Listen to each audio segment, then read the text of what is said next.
हरियाणा के सीएम इस्तीफा देकर चले गए और भाजपा पार्टी के कार्यकर्ता और नेता जो है खुशियां मनाते हुए नजर आ रहे हैं। पार्टी के अंदर खुशनुमा माहौल है, कोई ढोल नगाड़ों के साथ खुशियां मना रहा है तो कोई होली का त्योहार मनाकर स्टेज पर नाच गाकर। आपको बता दें कि होली का त्योहार मनाते हुए नजर आ रहे हैं। आखिर इतनी खुशियां क्यों? एक तरफ तो हरियाणा के सीएम चले जाते हैं इस्तीफा देकर और दूसरी तरफ भाजपा पार्टियों के जो नेता और कार्यकर्ता है उनमें खुशनुमा माहौल है और यहाँ पर भी अंदर जो है कार्यकर्ता और नेता भाजपा की खुशियां मना रहे हैं। किस लिए खुशियां मना रहे हैं, एक बार अंदर जाके बातचीत जरूर करेंगे। वीडियो को शेयर जरूर करते रहिए। ये देख सकते हैं भाई, मिठाई है, फ्रूट है और केक काटे जा रहे हैं। ऑडी कार ले चुके हैं नेताजी और किस तरह से यहाँ पर देख सकते हैं ऑडी कार का भी आप केक कटवाया जा रहा है। आखिर किस बात की इतनी खुशी है, एक बार जानेंगे। तो यहाँ पर जो सुनील गुप्ता जी है उनसे बातचीत करते हैं। नमस्कार सर। नमस्कार जी। सर, इतनी खुशियां किस लिए मनाई जा रही है? एक तरफ तो सीएम साहब जो है इस्तीफा देके चले गए, दूसरी तरफ कार्यकर्ता और नेता जो है खुशियां मनाते हुए नजर आ रहे हैं। ढोल नगाड़ों के साथ खुशियां मनाई जा रही है और पूरे हरियाणा के अंदर खुशियां मनाई जा रही है। तो आज हम करनाल में पहुंचे और ये देख सकते हैं भाजपा के जितने भी कार्यकर्ता और नेता है वो यहाँ पर खुशियां मना रहे हैं, केक काटे जा रहे हैं। तो बातचीत कर लेते हैं। जो माननीय भूतपूर्व मुख्यमंत्री श्री मनोहर लाल जी एक त्याग की मूर्ति है, वो एक संत कहूँगा मैं उनको, जिन्होंने अपनी मुख्यमंत्री के पद से इस्तीफा दिया है और करनाल की जनता अब उनको कैबिनेट में मंत्री बनाकर भेजेगी। उनको एमपी की टिकट मिली है यहाँ से। और जो पिछली बार पूरे भारत में दूसरे नंबर पर हमारी सीट आई थी और इस बार मैं कहूँगा पूरे भारत में पहले नंबर पे सीट हमारी आएगी। हमारा संगठन काम है, हम दिन रात पूरी मेहनत करेंगे। और युगेंद्र राणा जी का बहुत बहुत धन्यवाद, जिन्होंने मुझे दोबारा अर्बन मंडल में रिपीट किया है। और आज सर, ये केक किस लिए काटे जा रहे हैं? आज मेरा जन्मदिन है। बधाई हो सबसे पहले तो आपको सर, जन्मदिन की बहुत बहुत शुभकामनाएं।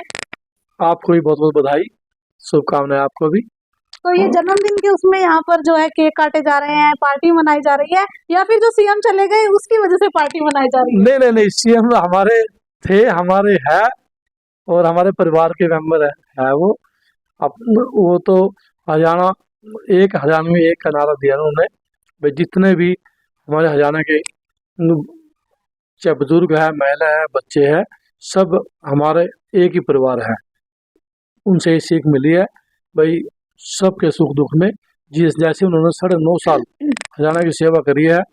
एक गरीब घर का बच्चा जिसके पास जेब में 100 रुपये भी नहीं थे, उनका बच्चा IAS SCS लगाया, कोई पुलिस में DSP लगाया, कोई टीचर लगाया।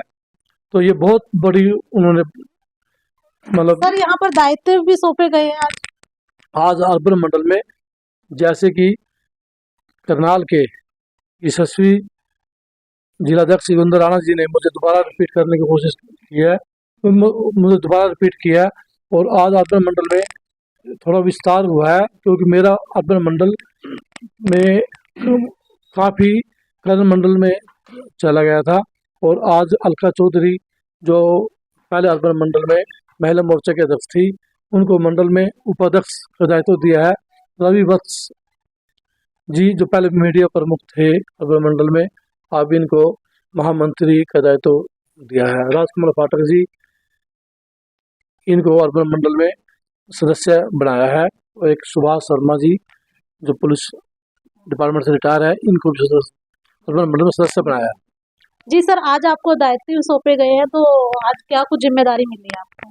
मुझे अर्बन मंडल का सदस्य बनाया गया गुप्ता जी ने, और मैं उनकी डायरेक्शन के अनुसार जो भी कार्य सौंपेंगे वो करूँगा मैं। आज हमें बड़ी खुशी है कि हमारे सुनील गुप्ता जी का जन्मदिन भी है, और बहुत बहुत बधाई। और एक ये नई गाड़ी भी लेके आए थे, मतलब ऑडी, और उसका भी केक काटा है इन्होंने। सीएम साहब तो चले गए अपनी गाड़ियां लेके, अब आज जो है सर ने नई गाड़ी ले ली है। सीएम साहब तो अभी सेंटर में मंत्री बनेंगे मतलब, और यहाँ से रिकॉर्ड तोड़ जीत होगी। क्या नाम है आपका? राजकमल पाठक। तो महिला मोर्चे से एक मैम है, इनसे बातचीत करते हैं। अलका चौधरी जी है। जी मैम, आज आपको जो है उपाध्यक्ष का पद मिला है, तो क्या कहना चाहेंगे? क्या कुछ आप कार्य करेंगे? क्या कुछ जिम्मेदारी आपको सौंपी गई? मैं अलका चौधरी पहले तो अपने जिलाध्यक्ष श्री योगेंद्र राणा जी का धन्यवाद करती हूँ, आभार प्रकट करती हूँ, जिन्होंने दोबारा से हमारे अर्बन मंडल के अध्यक्ष सुनील गुप्ता जी को दोबारा नियुक्त किया है। और इनके साथ मैं आभार व्यक्त करती हूँ हमारे मंडल के प्रभारी श्री परवीन लाठर जी का, जिन्होंने हमारे ऊपर विश्वास करते हुए यहाँ पे हमें दोबारा से एक जिम्मेवारी सौंपी है, जिसमें मुझे अर्बन मंडल में उपाध्यक्ष बनाया गया है। और इसके साथ ही मैं ये कहूँगी कि हम पूरी निष्ठा और ईमानदारी के साथ जो भी हमें कार्य सौंपा जाएगा उस कार्य को हम करेंगे, और अपने जो भाजपा का कार्य है जो भी मिलेगा पूरी निष्ठा से ईमानदारी से करेंगे। धन्यवाद। आज आपको जो दायित्व मिला है, तो क्या कुछ जिम्मेदारी मिली है और कैसे आप इसको निभाएंगे? जी, पहले तो जी मैं आपका बहुत बहुत धन्यवाद करूंगा, और उसके बाद हमारे जिला अध्यक्ष श्री योगेंद्र राणा जी का, और हमारे जिला महामंत्री सुनील गोयल जी का, और हमारे मंडल के अध्यक्ष सुनील गुप्ता जी का तहे दिल से बहुत बहुत धन्यवाद करना चाहूँगा। और हमारे प्रभारी हैं परवीन लाठर जी का, उनका भी मैं बहुत बहुत धन्यवाद करता हूँ कि उन्होंने मुझे इस लायक समझा और ये जिम्मेवारी दी। और मैं उनको विश्वास दिलाता हूँ कि मैं अपनी पूरी ईमानदारी से और निष्ठा से भारतीय जनता पार्टी का जो भी मुझे जिम्मेवारी मिलेगी उसे मैं निभाऊंगा। और मैं अपने मंडल अध्यक्ष सुनील गुप्ता जी को उनके जन्मदिन की भी बहुत बहुत बधाई देता हूँ और उनको शुभकामनाएं देता हूँ। सीएम साहब कहीं नहीं गए, आप सभी देख रहे हैं। ये एक त्याग की भावना है, और हमारे मनोहर लाल जी एक त्याग की मूर्ति है। आपने देखा होगा कि एक कार्यकर्ता को अपने आप उन्होंने मुख्यमंत्री के पद पर बिठाया, और किस प्रकार से उन्होंने विधानसभा के पद से त्याग पत्र दिया। आपने देखा होगा कि दूसरी पार्टियों के नेता हैं, ये सिर्फ भारतीय जनता पार्टी में संभव है कि इस तरह से एक कार्यकर्ता को इतनी बड़ी जिम्मेवारी ऐसे ही छोड़ देना, तो ये भारतीय जनता पार्टी के कार्यकर्ताओं में ही है। तो जिस प्रकार से मनोहर जी ने त्याग किया है, ऐसा दूसरी पार्टियों में नहीं होता कि दूसरी पार्टियों के कार्यकर्ता क्या करते हैं कि वो राज्यसभा का भी सदस्य बन जाते हैं, और फिर वही सदस्य वो सांसद का भी चुनाव लड़ना चाहते हैं, वो एमएलए के बने रहते लोकसभा का चुनाव लड़ना चाहते हैं। तो इस तरह से कि ये भारतीय जनता पार्टी में ऐसा नहीं है कि आपको एक टिकट मिलेगी तो दूसरी टिकट की आपने त्यागपत्र पहले ही देना पड़ेगा। और मनोहर जी ने ये सबसे आगे बढ़कर दिखाया कि किस प्रकार से वो मुख्यमंत्री का पद और फिर विधानसभा का पद, जब तक उनको कोई ये नहीं पता था कि वो लोकसभा लड़ेंगे नहीं लड़ेंगे, तो उसके बाद उनको लोकसभा का टिकट दिया गया है। और लोकसभा में जिस प्रकार से उन्होंने हरियाणा में इतनी तरक्की की है, और उसे पूरे देश में मोदी जी को लगा कि इनकी जरूरत है, तो वो अपने साथ, और पहले भी मनोहर जी उनके साथी रहे हैं, तो हमें उम्मीद यही है कि वो कोई ना कोई बड़ा मंत्रालय उनके पास केंद्र में भी रहने वाला है। तो क्या लगता है 2024 में हरियाणा के अंदर कौन सी पार्टी सत्ता में आ सकती है?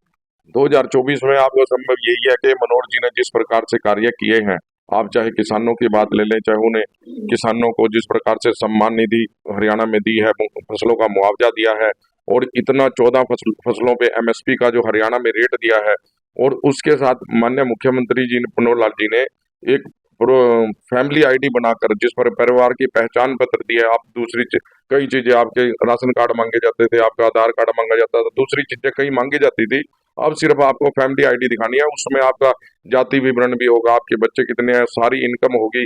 तो इस प्रकार की योजनाएं आप वो माननीय मनोहर लाल जी ने की है। उसे देखते हुए हरियाणा वासी इंतजार कर रहे हैं कि जब चुनाव में आ जाएं तो पूरी जोर शोर से कमल का बटन ही दबाकर हरियाणा में भी जीत दिलाएंगे। और 400 पार का जो मोदी जी ने नारा दिया है, वो राम का आशीर्वाद है, राम के देश में राम का मंदिर बनाया है, तो हम 400 पार भी करेंगे अब की बार। मैं परवीन लाठर, जिला उपाध्यक्ष भारतीय जनता पार्टी कर्नाटक। तो भाजपा कार्यालय अर्बन मंडल से हम आपको ये तस्वीरें दिखा रहे थे, जहां पर जो है खुशनुमा माहौल है था, और किस तरह से यहाँ पर जो है जन्मदिन भी मनाया गया। और ये देखना होगा कि आखिर 2024 में हरियाणा के अंदर किसकी सत्ता आने वाली है। आप भी कमेंट करके जरूर बताइए। इसी के साथ मैं जनता की आवाज से शबनम आपको लाइव तस्वीरें दिखा रही थी करनाल से।